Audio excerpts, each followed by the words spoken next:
আসসালামু আলাইকুম প্রিয় ভিউয়ার্স, সবাইকে স্বাগতম আমাদের আজকের ভিডিওতে। সরকারি চাকরিজীবীদের জন্য একটি অত্যন্ত গুরুত্বপূর্ণ এবং বহু প্রতীক্ষিত খবর নিয়ে এসেছি আমরা।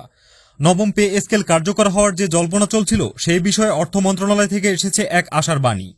সরকারি কর্মচারীরা দীর্ঘদিন ধরে নতুন পে স্কেলের অপেক্ষায় আছেন। অষ্টম পে স্কেল ঘোষণার পর থেকে মূল্যস্ফীতি বেড়েছে, জীবনযাত্রার ব্যয় বেড়েছে অনেক। তাই নবম পে স্কেল তাদের জন্য অত্যন্ত জরুরি ছিল। সম্প্রতি অর্থ মন্ত্রণালয়ে একটি সূত্র থেকে জানা গেছে নবম পে স্কেল খুব দ্রুতই কার্যকর হতে যাচ্ছে। অর্থ উপদেষ্টা নিজেও এ বিষয়ে ইতিবাচক ইঙ্গিত দিয়েছেন। এটি শুধু একটি আশ্বাস নয়, এটি লাখ লাখ সরকারি কর্মচারীর মনে নতুন করে আশার সঞ্চয় করেছে।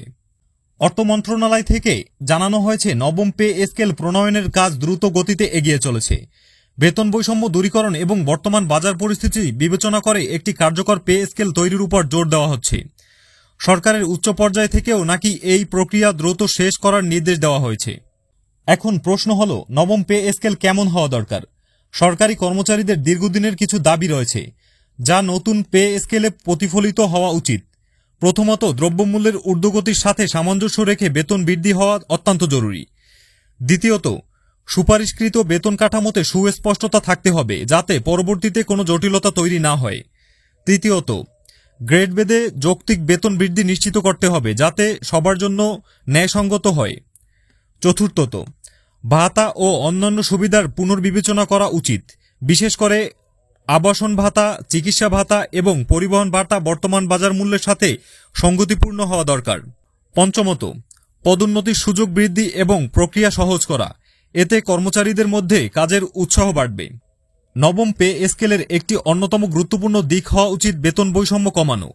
বিশেষ করে 11তম থেকে 20তম গ্রেডের কর্মচারীদের মধ্যে বেতন বৈষম্য একটা প্রকট। এই বৈষম্য কমানোর জন্য একটি যুগান্তকারী প্রস্তাব হচ্ছে প্রতিটি গ্রেডে 10টি করে নতুন সেল তৈরি করা। এর ফলে একই গ্রেডের কর্মচারীরা অভিজ্ঞতা ও মেধা অনুযায়ী ভিন্ন ভিন্ন বেতন স্কেলে উন্নীত হতে পারবে। এই 10টি সেলের ধারণাটি অত্যন্ত গুরুত্বপূর্ণ। এটি কিভাবে কাজ করবে?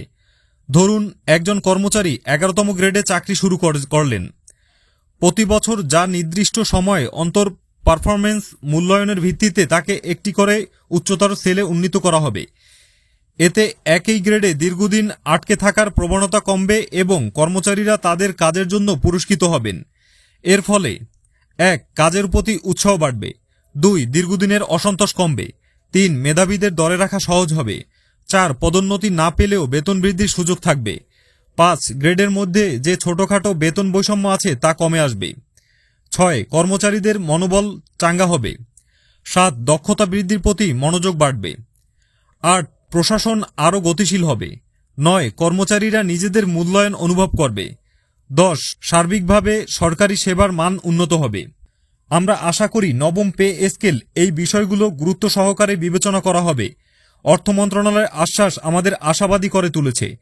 সরকারি কর্মচারীরা শুধু অর্থের জন্য কাজ করেন না, তারা দেশের সেবা করেন। তাদের জীবনযাত্রার মান উন্নত হলে তা দেশের সামগ্রিক উন্নয়নও সহায়ক হবে। আমরা প্রত্যাশা করি নবম পে স্কেল দ্রুত এবং সবার জন্য কল্যাণকর হবে। এই বিষয়ে আপনার কি মতামত? নবম পে স্কেলে আপনি কি কি পরিবর্তন দেখতে চান? কমেন্ট বক্সে জানাতে ভুলবেন না। আমাদের ভিডিওটি ভালো লাগলে লাইক করুন, শেয়ার করুন এবং আমাদের চ্যানেলটি সাবস্ক্রাইব করে আমাদের পাশেই থাকুন। দেখা হচ্ছে পরবর্তী ভিডিওতে। ততক্ষণ পর্যন্ত ভালো থাকুন, সুস্থ থাকুন। আল্লাহ হাফেজ।